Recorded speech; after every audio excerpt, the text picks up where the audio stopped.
नमस्कार, कल का बाजार में आप सभी का स्वागत है। मैं हूं सुमित और कल के बाजार यानी कि पहले तो आज के बाजार पर हम बातचीत करेंगे और साथ ही साथ आपके सवालों के जवाब भी लेंगे। आज के बाजार में आमतौर पे आज वैसे तो बैंक निफ्टी एक्सपायरी थी तो ये अनुमान लगाया जाता है कि शॉर्ट कवरिंग शायद रहेगी और मार्केट ने अच्छा दिन भर कामकाज भी किया, लेकिन लास्ट आवर तक आते आते थोड़ी प्रॉफिट टेकिंग हायर लेवल से मार्केट्स में आई, मिड कैप में स्पेशली, और फ्लैट साइड पे जाकर इंडेक्स बंद हुआ, लेकिन स्मॉल कैप में बढ़िया खरीदारी बनते हुए दिखाई पड़ी। एक अच्छा सेशन इन टोटल आज देखने को मिला। लास्ट आवर में जो स्पाइक आप देख रहे हैं वो थोड़ा बहुत स्पाइक एडजस्टमेंट की वजह से मार्केट्स में आता हुआ दिखाई पड़ा, लेकिन ओवरऑल एक बढ़िया सेशन। ब्रॉडर मार्केट्स में एडवांस डिक्लाइन वैसे तेजी में थे दिन भर में, लेकिन लास्ट तक आते तो एडवांस कम हो गए और डिक्लाइंस थोड़े बढ़ गए। बहुत सीवियर डैमेज तो मार्केट में कहीं नहीं हुआ। एडवांस डिक्लाइन आपकी स्क्रीन पर है। दिन भर तो तेजी में था, लास्ट में 1000 शेयर आज तेजी में रहे और 1400 शेयरों में क्वाली देखने को मिली। आज हम बातचीत करेंगे आशीष बहेती जी से, पुणे से हमारे साथ मौजूद हैं, जिनसे हम बातचीत करेंगे आपके सवालों को लेकर। आशीष जी से बातचीत करेंगे मार्केट्स पर, उनके टॉपिक्स पर, और साथ साथ कई सारे सोशल मीडिया के सवाल भी हैं। लेकिन अगर आपका भी कोई सवाल है तो आप हमारे साथ सीधे जुड़ सकते हैं 7045220000 व्हाट्सएप नंबर पर भी, और साथ ही साथ आप सोशल मीडिया के जरिए भी इस कार्यक्रम का हिस्सा बन सकते हैं। FII का नंबर जो बाजार बंद होने के बाद आया तो पहले वो नंबर लिख लीजिए। आज भी बड़ी ब्लॉक्स का इम्पैक्ट आपको इन आंकड़ों के अंदर दिखाई पड़ेगा, इसीलिए जो खरीदारी का नंबर इतना बड़ा दिख रहा है, क्योंकि यहाँ पे ब्लॉक डील से मल्टीपल 2170 करोड़ रुपए की खरीदारी FIs की और 1197-1198 करोड़ रुपए की खरीदारी DIs की। ये खरीदारी के नंबर दोनों तरफ से आए, लेकिन इसलिए भी खुश होने वाली बात नहीं कि इसमें मल्टीपल ब्लॉक डील्स भी इंक्लूडेड है। अब आशीष जी नमस्कार, स्वागत है कार्यक्रम में। आज आपके फेवरेट रिलायंस ने धमाल मचाया और बाजार को बढ़िया तेजी दिलाई। आप कैसे रीड कर रहे हो मार्केट्स को? कल हम आखिरी फाइनेंशियल ईयर के आखिरी कारोबारी सत्र में होंगे, क्या करें?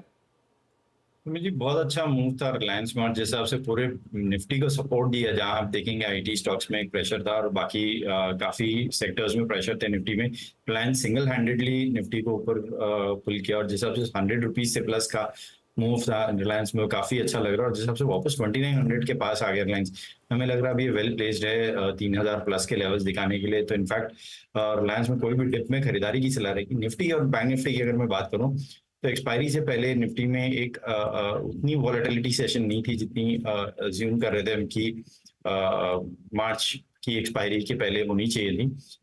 शायद छुट्टियों का इम्पैक्ट भी हो सकता है, बट जिस हिसाब से स्ट्रक्चर बना हुआ निफ्टी में, हमें लग रहा है कि कल एक अच्छा मोमेंटम देखने मिल सकता है और जिनके पास लॉन्ग है बने रहे 22,300 तक निफ्टी देखने मिल सकता है आने वाले कुछ ट्रेडिंग सेशंस में।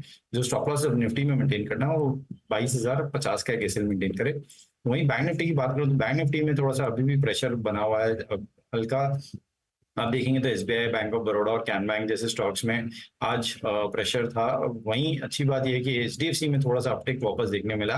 बैंक निफ्टी में खरीदारी की सलाह रहेगी, लेकिन 46,900 के ऊपर ही इसमें पोजीशन बनाने की सलाह है। अगर वो होता है तो उसमें 47,400 तक के लेवल्स देखने मिल सकते हैं।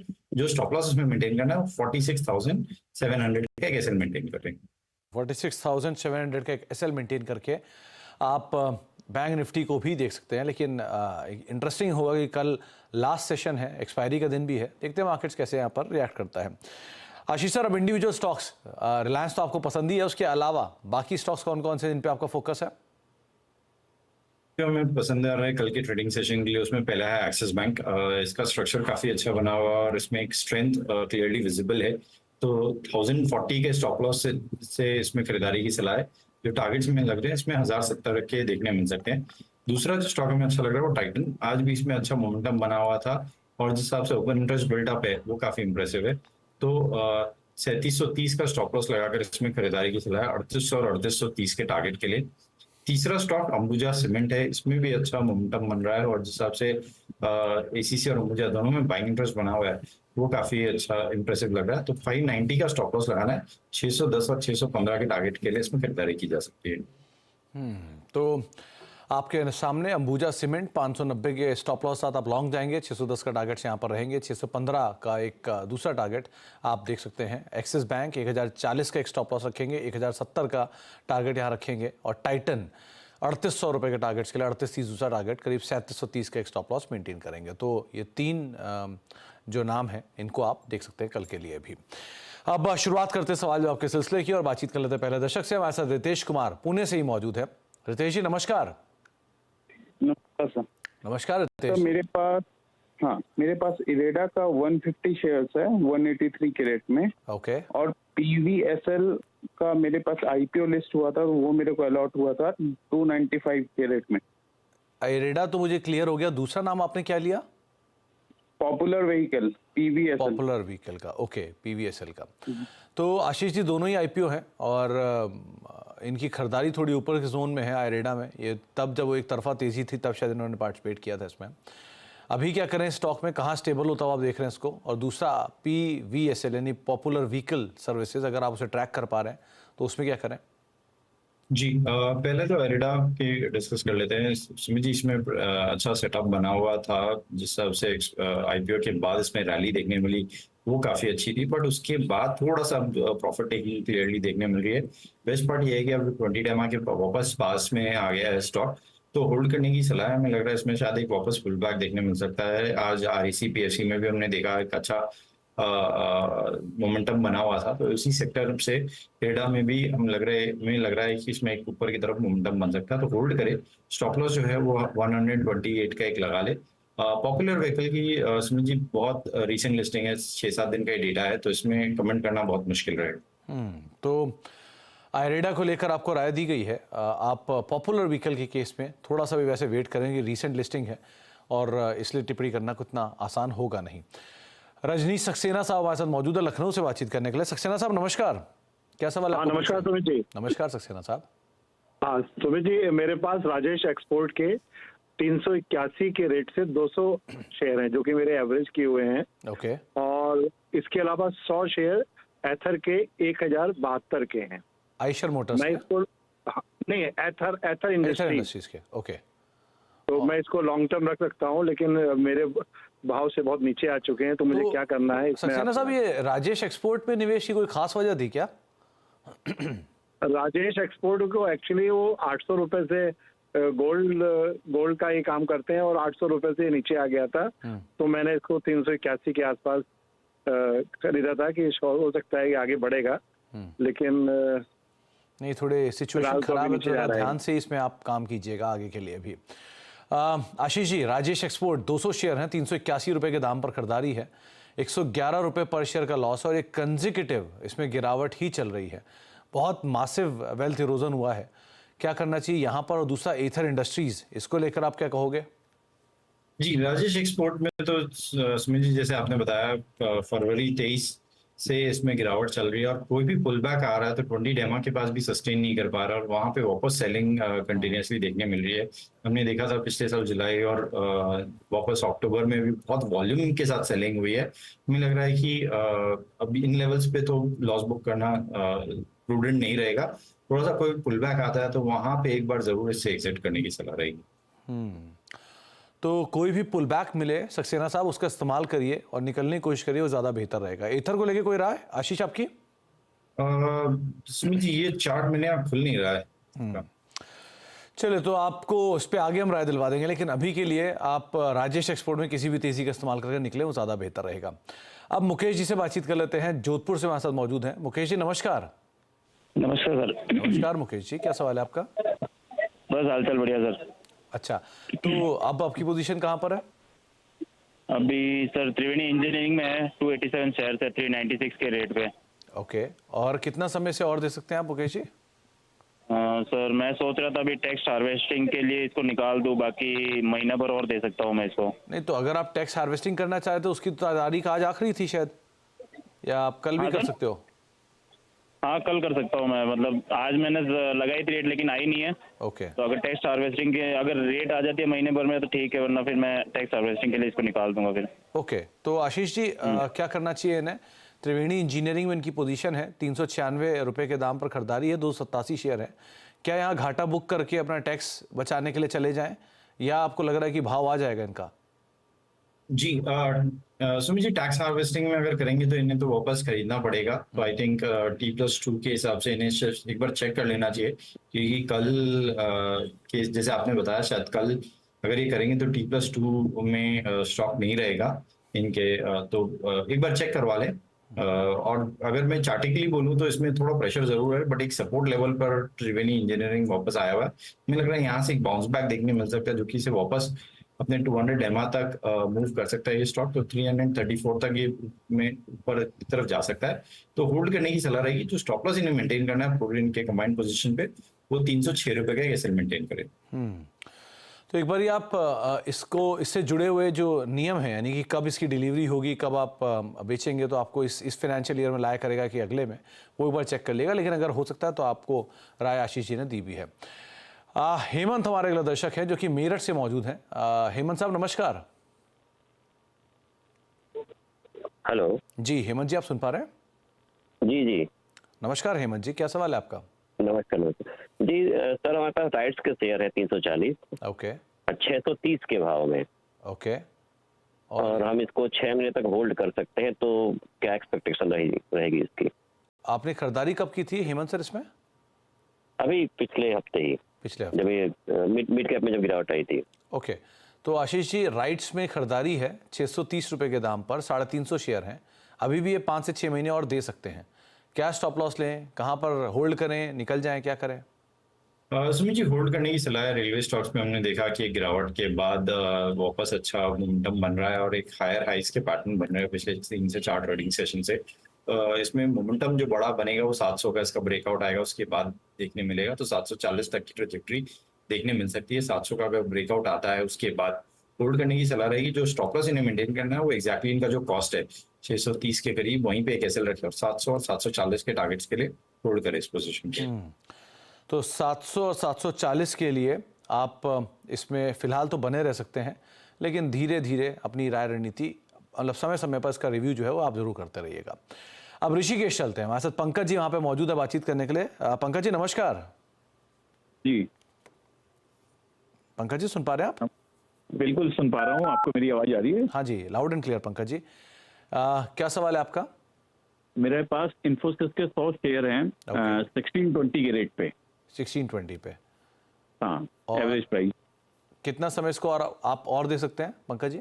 आप मैं समय दे सकता हूँ इसका, पर आगे का क्या मुझे ये होल्ड करना चाहिए या इस पे लॉस बुक करना चाहिए? आप अगर एडवाइस कर सके मुझे। तो आप, अगर आपकी अवधि लंबी अवधि के लिए है, क्योंकि ये इन्वेस्टमेंट ग्रेड स्टॉक है आमतौर पे, तो आप क्या लंबी अवधि के लिए, बहुत लंबी अवधि के लिए रखना चाहते हैं इसे, मध्यम अवधि के लिए? 6 महीने 1 साल। 6 महीने 1 साल, ओके। तो आशीष जी इन्फोसिस 1484 के दाम अभी चल रहे हैं, 1620 पे नहीं खरीदारी है। इसका भी करीब 125 रुपये पर शेयर के आसपास का घाटा है। सामने अर्निंग्स भी खड़े हैं अभी कुछ ही दिन में।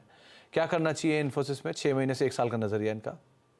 जी सुमित जी, होल्ड करने की सलाह है। अच्छी खासी गिरावट देख ली है हमने इन्फोसिस में, और जिस हिसाब से आफ्टर एक्सेंचर के नंबर्स में इसमें गिरावट आई है, वो थोड़ा सा स्टॉक में ओवरडन हो चुका है, एक ओवरसोल्ड ट्रेजेक्टरी में स्टॉक आ चुका है। मुझे लग रहा है यहाँ से एक बाउंस बैक देखने मिल सकता है, तो होल्ड करने की सलाह रहेगी। जो स्टॉप लॉस इन्हें मेंटेन करना हो 1450 का एक एसएल मेंटेन करे। इनफैक्ट इस लेवल पे थोड़ी सी पोजीशन भी अगर ये एवरेज कर सकते हैं तो यहाँ पे एवरेज करने की भी सलाह रहेगी। तो अगर आप थोड़ा एवरेज कर सकते हैं तो यहाँ पर आप एवरेज कर सकते हैं और समय दे सकते हैं। वैसे भी ये कंपनी अच्छी है, तो इन्वेस्टमेंट ग्रेड स्टॉक है। अगर आपकी पोजीशन होल्ड भी हो जाती तो भी आपको शायद बहुत ज़्यादा दिक्कत नहीं देगा आने वाले समय में, तो इस हिसाब से भी आप इसे सोच सकते हैं।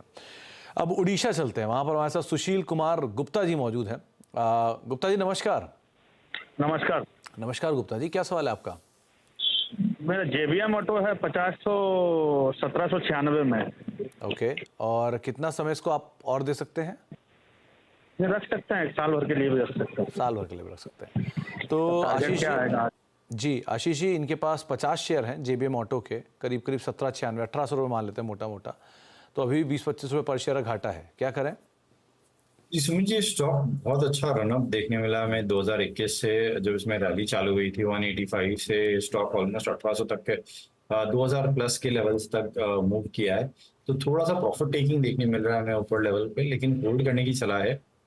एक स्ट्रिक्ट स्टॉप लॉस जरूर रखें, क्योंकि इतना रनअप देखने मिला तो प्रॉफिट टेकिंग थोड़ी सी और डीप भी हो सकती है। तो 1690 का एक एसएल रखे इस पोजीशन में और बने रहे।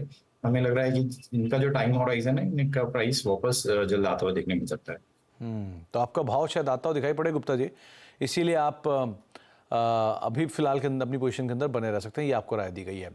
अब उड़ीसा से सीधे चलते हैं दिल्ली, वहां पर हमारे साथ सूरज जी मौजूद है बातचीत करने के लिए। सूरज जी नमस्कार। नमस्कार जी, नमस्कार। नमस्कार सूरज जी, क्या सवाल है आपका? Sir, I have got 15 shares of DV's Lab Okay. at the rate of 3369. Okay. I purchased these shares about 2 years back, approximately, and it has risen very much on the higher side. But at that time, I did not sell these shares. Okay. Now, time and again, this is coming lower and lower day by day. So what is the prospects of these shares? तो सूरज जी, अभी आपके जो समय अवधि आपने सोच रखी थी वो क्या थी इसमें, और आप कितना और समय अवधि दे सकते हैं इसमें? No, I can give as much time is required. I don't mind. Okay Long-term investor. Okay, तो Ashish ji, Still I can wait.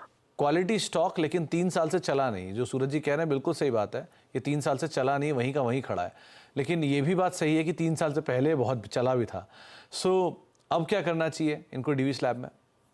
जी सुमित जी, एक अच्छा वेल्थ क्रिएटर रहा है डीवीज लैब, और एक मल्टी बैगर स्टॉक की कैटेगरी का स्टॉक है फार्मास्यूटिकल से। जरूर गिरावट देखने मिली है क्योंकि इनके एपीआई बिजनेस में थोड़ा प्रेशर देखने मिला अर्निंग्स का, बट एक अहम जोन पर वापस सपोर्ट जोन पर आ गया है। अक्टूबर में भी इन्हीं लेवल्स पे आया था, अक्टूबर 23 में, और वहीं से बाउंस किया था, जो कि वापस 4000 प्लस के लेवल्स तक मूव किया था स्टॉक। होल्ड करने की सलाह है क्योंकि हमारा एंटिसिपेशन है कि यहाँ से वापस स्टॉक में बाउंस बैक देखने मिल सकता है। तो जो स्टॉप लॉस इन्हें मेंटेन करना है, 3330 का एक एसएल मेंटेन करे इस पोजीशन में और होल्ड करे इस पोजीशन को। जी, तो आपको एक सपोर्ट बताया गया है, एक स्टॉप लॉस बताया गया है, आप उसको फॉलो करिए सूरज जी, और उसके हिसाब से बने रहिए। पेशेंस ले रहा है क्योंकि ये बहुत समय तक पैसा बना के दे भी चुका है, तो एक लंबे समय के पैसे बनाने के बाद अब पेशेंस में स्टॉक है। ये हिंदुस्तान यूनिलीवर, एचडीएफसी बैंक, ये कुछ क्लास स्टॉक हैं जो बहुत बड़ी तेज़ी दिखाने के बाद अब आराम फरमा रहे हैं। उस स्थितियों में इन सभी शेयरों को भी आप डाल के चलेंगे। एक सवाल और नई दिल्ली से आया है, अजय सिंह साहब का सवाल आया है। इनके पास हिंदुस्तान यूनिलीवर के शेयर हैं, तो इसकी हम बात करते हैं, वो नाम आ गया। 25 शेयर हैं, करीब 2593 रुपये के दाम पर, और 350 रुपये पर शेयर का घाटा है। आशीष जी, लाइक वाइज जैसे डीवीस लैब है, लाइक वाइज एचयूएल भी है, भी नहीं चला 3 साल से, क्या करें इसमें? इसमें जी बहुत ज्यादा प्रेशर नॉट जस्ट एचयूएल, पूरा एफएमसीजी सेक्टर देखने मिल रहा है, और जिस हिसाब से एचयूएल में गिरावट देखने मिल रही है वो थोड़ा सा एक कंसर्निंग भी है। हमारी सलाह होल्ड करने की रहेगी। थोड़ा सा एसआईपी मोड पे अगर इस स्टॉक को ऐड किया जा सकता है इन लेवल्स पे तो ज़्यादा बेटर रहेगा, क्योंकि बहुत कम अपॉर्चुनिटीज मिलती है ऐसे कि आप एचयूएल जैसा स्टॉक इतना अंडर परफॉर्म करे मार्केट को। तो रिलेटिव स्ट्रेंथ इसमें हमेशा रिलेटिवली बनी हुई रहती है। होल्ड करने की सलाह है। जो स्टॉक लॉस इन्हें मेंटेन करना, 2200 का एक एसएल मेंटेन करें। हमारा एंटिसिपेशन है इसमें एक बाउंस बैक देखने मिल सकता है जो कि इसे 2400 तक के लेवल दिखा सकता है। तो आप थोड़ा और पोजीशन अगर ऐड कर सकते हैं, समय दे सकते हैं, तो ऐड भी कर सकते हैं, और बने रहिए, ज़्यादा बेटर है। 2400 की उम्मीद यहाँ पर दिखाई पड़ रही है। 2200 का एक स्टॉप लॉस आप मेंटेन करेंगे। अब जयपुर चलते हैं, कीर्ति जी वहाँ पे मौजूद हैं। कीर्ति जी नमस्कार। कीर्ति जी आप सुन पा रही हैं? जी सर। जी कीर्ति जी, सवाल पूछिए। नमस्कार सर। नमस्कार नमस्कार। सर मेरे पास सर मन्नापुरम फाइनेंस के 2000 पीस पड़े हैं, और सर मेरी एवरेज बाइंग प्राइस है 165, और मैं सर मीडियम टर्म के लिए होल्ड करना चाहता हूँ उसको, लगभग 6 महीने से 1 साल। तो सर आपकी क्या सलाह होगी? कीर्ति जी, आप मतलब अमंग फ्यू लोग हैं जिनको इस शेयर में प्रॉफिट है, वरना ये भी वही शेयर है जो पिछले कई सालों से एक ही जगह पे खड़ा हुआ है। आशीष जी, मन्नापुरम फाइनेंस प्रॉफिट तो इन्हें अच्छा बन रहा है, 9 रुपये पर शेयर के आसपास। अच्छा इसलिए बोल रहा हूँ कि बहुत समय से अंडर परफॉर्मर है और एक ही दाम पर है, तो क्या करना चाहिए इन्हें? जी अभी एनबीएफसीज में थोड़ा सा मोमेंटम देखने मिल रहा है। आप अगर बाकी एनबीएफसीज में भी देखेंगे तो एल&टी फाइनेंस, एम&एम फाइनेंस, उनमें भी एक अच्छा मोमेंटम बना हुआ है। होल्ड करने की सलाह है स्टॉक को। जो स्टॉप लॉस है वो उनके कॉस्ट के करीब लगाया, और हमें लग रहा है कि इसमें वापस 190 तक के लेवल्स देखने मिल सकते हैं। तो 190 तक की चाल आ सकती है। फिलहाल तो बने रहिए, स्टॉप लॉसेस को जरूर ट्रेल करते रहिएगा समय समय पर। जैसे जैसे तेजी आए वैसे वैसे स्टॉप लॉस को आप ट्रेल कर सकते हैं। एक ब्रेक का वक्त हो गया। ब्रेक के उस पार हमारे साथ सोशल मीडिया पे बहुत सारे सवाल आ रहे हैं, उन पर हम बातचीत करेंगे आशीष जी से एक रैपिड फायर राउंड के जरिए। एक छोटे से ब्रेक के उस तरफ, और हमारे साथ आशीष बहेती जी मौजूद हैं जिनसे हम अलग अलग दर्शकों के सवालों के ऊपर बातचीत कर रहे हैं। अब कुछ सवाल जो हमारे पास सोशल मीडिया के जरिए आ रहे हैं उनसे बातचीत कर लेते हैं। तो आशीष जी, एक मनिल अरोड़ा साहब का सवाल है। इनके पास पारादीप फॉस्फेट के शेयर हैं, 350 शेयर और 42 रुपये, यानी आईपीओ के दाम पर इन्होंने लिए हुए हैं। क्या करना चाहिए इन्हें? जी सुमित जी, होल्ड करने की सलाह है। स्टॉक में प्रेशर जरूर था, बट पिछले 2 दिनों से आई थिंक न्यूज के बाद अच्छा इसमें अपटिक बन रहा है, और जिस हिसाब से अपने 200 डेमो को अप्रोच कर रहा है, हमें लगता है इसमें वापस एक अपसाइड मोमेंटम देखने मिल सकता है और 72 तक के लेवल्स देखने मिल सकते हैं। होल्ड करें, जो स्टॉप लॉस मेंटेन करना है 66 का कैसे मेंटेन करें। एक जमुना ऑटो भी इनके पास 100 शेयर हैं 107 रुपए के दाम पे, 107, क्या करें वहां पर? जी, इसका चार्ट स्ट्रक्चर काफी अच्छा बना हुआ है, इसमें भी होल्ड करे। जो मोमेंटम जिस हिसाब से लग रहा है, हमें लग रहा है कि इसमें 145 तक का मोमेंटम देखने मिल सकता है। स्टॉप लॉस जो मेंटेन करना है 126 का एसएल मेंटेन करें। पराग अशर साहब के पास 650 शेयर हैं एनएमडीसी के, 113 रुपए के दाम पर खरीदारी की है, और 2390 शेयर हैं टाटा स्टील के, 114 रुपए पे खरीदारी की है। नजरिया इनका 6 से 9 महीने का है, क्या करना चाहिए इन्हें? जी, एनएमडीसी का इनका परचेज प्राइस क्या था समझिए, अगर आप रिपीट इन्होंने 113 रुपए पे खरीदारी की है। जी सुमित जी, एनएमडीसी में तो हम प्रॉफिट बुकिंग करने की सलाह देंगे, क्योंकि इनके प्राइस से अच्छा मोमेंटम आ चुका है और स्टॉक में एक प्रेशर जरूर देखने मिल रहा है, और बॉलिंजर बैंड के लोअर बैंड पे यहाँ से स्लिप हो सकता है अगर ये 196 का जोन टूटता है तो एनएमडीसी में जरूर एक बार यहाँ पे प्रॉफिट बुक करने की सलाह रहेगी। सिमिलरली अगर टाटा स्टील की मैं बात करूँ तो इसमें भी इन्हें अच्छा मोमेंटम प्रॉफिट बन रहा है, बट यहाँ मोमेंटम अच्छा है, स्टॉक 20 डेमा के ऊपर कंफर्टेबली ट्रेड कर रहा है। इसमें 165 तक के लेवल देखने मिल सकते हैं, तो इसको होल्ड करें। एनएमडीसी में एक बार प्रॉफिट बुक कर लें। ओके, जय भानु साहब का सवाल है, आरती सर्फेक्टेंट्स के शेयर इनके पास 520, 854 रुपए के दाम पर, क्या करना चाहिए? एवरेज करें क्या? नहीं सुमित, एवरेज करने की सलाह नहीं है इन लेवल्स पे, but overall chart structure support के पास आया हुआ है। हमें लग रहा है यहाँ से एक बाउंस बैक देखने मिल सकता है। प्रेशर जरूर है स्टॉक में, 20 जनवरी से जो गिरावट देखने मिली थी 760 के लेवल से 550 के लेवल पर ऑलरेडी स्टॉक आ चुका है, बट एक सपोर्ट जोन पर है और यहाँ से बाउंस बैक एंटिसिपेट कर सकते हैं, तो जो कि 620 तक के लेवल दिखा सकता है। तो होल्ड करें। जो स्टॉप लॉस मेंटेन करना है वो 535 का कैसे मेंटेन। पिंकू कुमार साहब ने एक तो त्रिवेणी टरबाइन पूछा था, उस पर तो हम बातचीत कर चुके हैं, लेकिन आवास फाइनेंशियल इनके पास पड़ा है 1408 रुपए के दाम पर, क्या करना चाहिए इन्हें इसमें? जी, आवास फाइनेंशियल को होल्ड करने की सलाह रहेगी। जिस आपका चार्ट बना हुआ है इसमें हमें लग रहा है कि वापस एक शायद पुल बैक देखने मिल सकता है। जो स्टॉप लॉस इसमें मेंटेन करना है, एक सेकंड जी, जो स्टॉप लॉस इसमें मेंटेन करना है इन्हें, वो करीब 1280 का एक एसएल मेंटेन करे। हमें लगता है इसमें वापस 1400 तक के लेवल्स देखने मिल सकता है। ओके, अविनाश कुमार साहब पूछ रहे हैं कि एचडीएफसी लाइफ के 628 रुपए के दाम पर शेयर है 37, नजरिया है 6 से लेके 8 महीने का, क्या करना चाहिए ना? सुमित जी, परसों जब न्यूज फ्लो आई तो एचडीएफसी लाइफ में एक मोमेंटम अच्छा बना था, लेकिन वापस प्रॉफिट टेकिंग देखने मिल रही है। एक एम क्लस्टर के पास आ चुका है स्टॉक 200 डेमा के पास में, और ये भी एक ऐसा स्टॉक है जो अंडर परफॉर्मर रहा है ओवरऑल। तो होल्ड करने की सलाह है। इसमें जो बड़ा मोमेंटम देखने मिलेगा वो 650 के ब्रेकआउट के बाद ही इसमें एंटिसिपेट कर रहे हैं कि 690 तक का मोमेंटम देखने मिल सकता है। होल्ड करें, स्टॉप लॉस को सिर्फ 615 के करीब रखें। राहुल डुग्गर साहब पूछ रहे हैं कि बस पीवीआर के 600 शेयर हैं 1450 रुपए के दाम पर, और लंबी अवधि का निवेश है इनका, क्या करना चाहिए? कि इस समय ये भी उसी कैटेगरी में आता है, इसमें HUL आया है, इसमें डिविस आता है, क्या करें इसमें? जी, शायद जो प्राइस आपने बताया इनको प्रॉफिट हो रहा है इसमें, तो यहाँ पे थोड़ा सा प्रॉफिट बुक करें, क्योंकि प्रेशर बहुत बना हुआ है स्टॉक में, और कोई भी आशीष जी 1450 है। Okay, 1450, sorry. होल्ड करने की सलाह रहेगी, क्योंकि बहुत ज्यादा प्रेशर बना हुआ है स्टॉक में। कोई पुल बैक आता है तो वहां पे एक बार वापस रिव्यू कराए, क्योंकि कोई भी पुल बैक आ रहा है तो उसमें एक सेलिंग देखने मिल रही है। तो एक बार कोई भी 1450 के प्राइस इनके प्राइस पे आता है तो एक बार रिव्यू वापस करा लें। संदीप जैन साहब पूछ रहे हैं कि 200 शेयर एमआरपीएल के इनके पास है 272 रुपए के दाम पर, क्या करना चाहिए ना? जी, सुमित जी, होल्ड करने की सलाह है। चार्ट में एक बहुत अच्छा रनअप देखने मिला हमें अक्टूबर से, और लास्ट ईयर अक्टूबर 23 से, और स्टॉक अब ऊपर के लेवल पे आके कंसोलिडेट कर रहा है। हमें लग रहा है कि ये वेल प्लेस्ड है वापस एक अपवर्ड रैली रिज्यूम करने के लिए, तो 270 तक के टारगेट्स इसमें देखने मिल सकते हैं। होल्ड करें, सिर्फ जो स्टॉप लॉस है उसे करीब करीब 205 का एक और सवाल आया है धर्म रघुवंशी साहब का, जेटीएल इंडस्ट्रीज इनके पास है, हाल की लिस्टिंग है, 1250 शेयर हैं 245 रुपए के एवरेज से, होल्ड करें, एवरेज करें, एग्जिट करें? जी सुमित जी, होल्ड करने की सलाह रहेगी, एवरेज करने की सलाह नहीं रहेगी इसमें, क्योंकि बहुत रिसेंट लिस्टिंग है 2021 के एंड में लिस्टिंग आई है, और वहां से मोमेंटम अच्छा बना है, लेकिन अब थोड़ा सा प्रॉफिट टेकिंग देखने मिल रहा है। तो होल्ड करे, इनके भाव पर आता है तो वापस एक बार रिव्यू करा ले स्टॉक को। जी, चलिए आशीष जी, बहुत बहुत शुक्रिया हमारे साथ मौजूद रहने के लिए और कार्यक्रम का हिस्सा बनने के लिए, सभी दर्शकों के सवालों के जवाब देने के लिए और बाजार पर अपनी राय रणनीति हमसे शेयर करने के लिए। एक ब्रेक का वक्त हो गया है, ब्रेक के बाद लौटेंगे और आगे भी खबरों का सिलसिला लगातार बना रहेगा।